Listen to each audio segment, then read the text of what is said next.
At the dawn of the Second World War, both Germany and the United States sought mobile solutions to counter armored threats by repurposing existing chassis.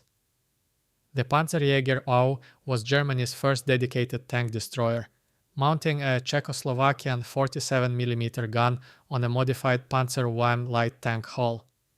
This vehicle was a desperate stopgap, offering minimal protection but providing much-needed mobile anti-tank fire during the invasions of France and North Africa.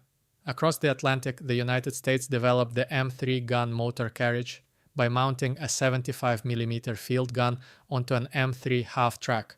Unlike the fully tracked German vehicle, the American solution relied on the mobility of a half-track, which allowed it to keep pace with motorized infantry. While the Panzerjäger A utilized a casemate design with a limited traverse, the M3 GMC was an open-topped improvisation that emphasized speed over armor. Both vehicles served as crucial learning platforms for their respective nations, demonstrating that early anti-tank doctrine was often a race to put the biggest possible gun on the most available mobile platform before specialized designs could be finalized. As the conflict intensified in 1942, both nations introduced their most iconic mid-war tank destroyers. The M10 Wolverine represented the American philosophy of a dedicated tank destroyer force, a highly mobile vehicle with a fully rotating, open-top turret and a 3-inch gun. This design allowed for flexible engagements and rapid repositioning, though the open turret left the crew vulnerable to artillery and small arms fire. In contrast, the German Sturmgeschütz III Ausführung G or StG-3 was a casemate-style vehicle based on the Panzer III chassis. Lacking a turret, it presented a much lower silhouette, making it an excellent ambush predator on the eastern and western fronts. The StG-3 mounted a long 75mm gun that could defeat most Allied armor of the period. While the M10 prioritized offensive versatility through its turret, the StG-3 focused on defensive survivability and ease of production. These two vehicles defined the primary anti-armor struggles of the Middle War years, with the M10 pushing the offensive while the StG-3 became the backbone of German defensive operations across Europe.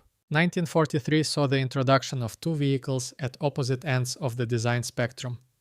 The German Ferdinand, later known as the Elephant, was a heavy tank destroyer built on discarded Porsche Tiger prototypes.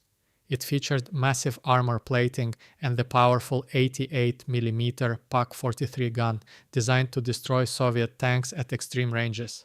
However, its immense weight of 65 metric tons made it mechanically unreliable and slow. Conversely, the American M18 Hellcat was designed for extreme speed and maneuverability. It was the fastest tracked vehicle of the war, capable of reaching 55 miles per hour. The Hellcat utilized a 76mm gun and relied entirely on its speed for protection, as its armor was paper thin. This matchup highlights the radical divergence in tactical thought.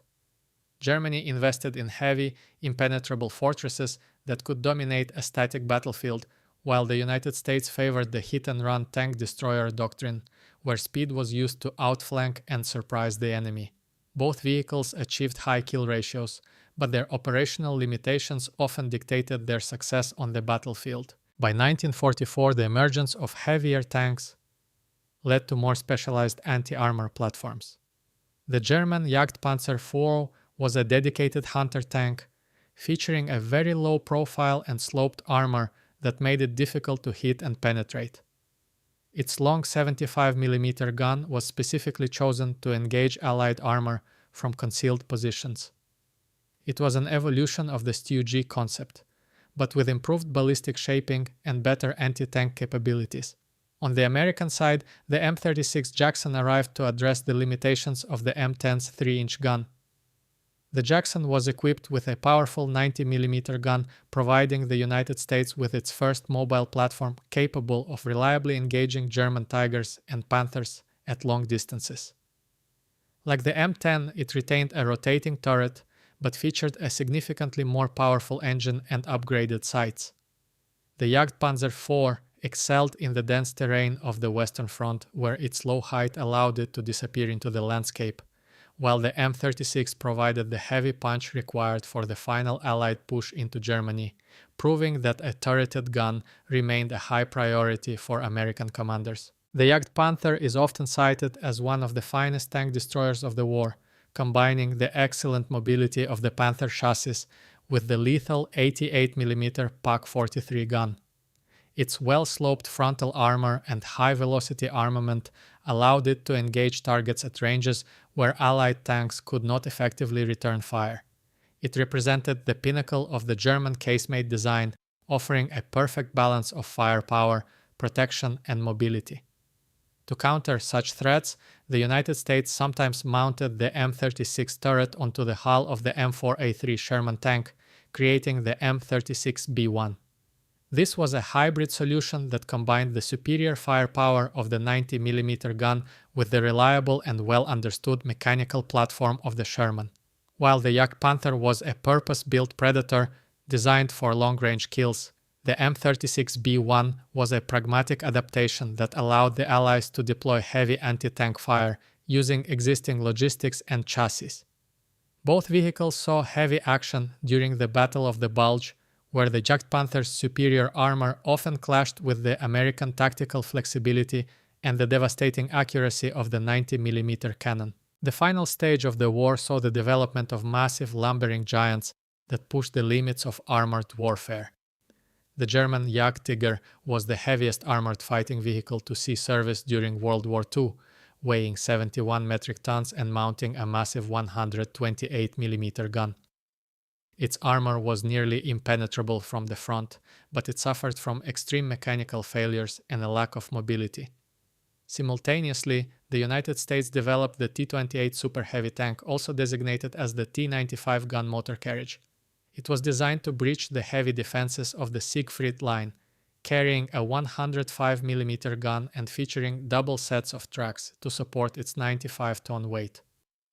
Neither vehicle was practical for the fast-paced maneuvers of the late war, and both were plagued by logistical nightmares.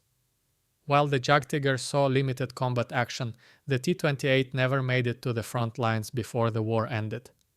These monsters represent the logical conclusion of the bigger is better arms race, where the weight of the armor and the size of the gun eventually outstrip the capabilities of engines, bridges, and the supply chains of 1945.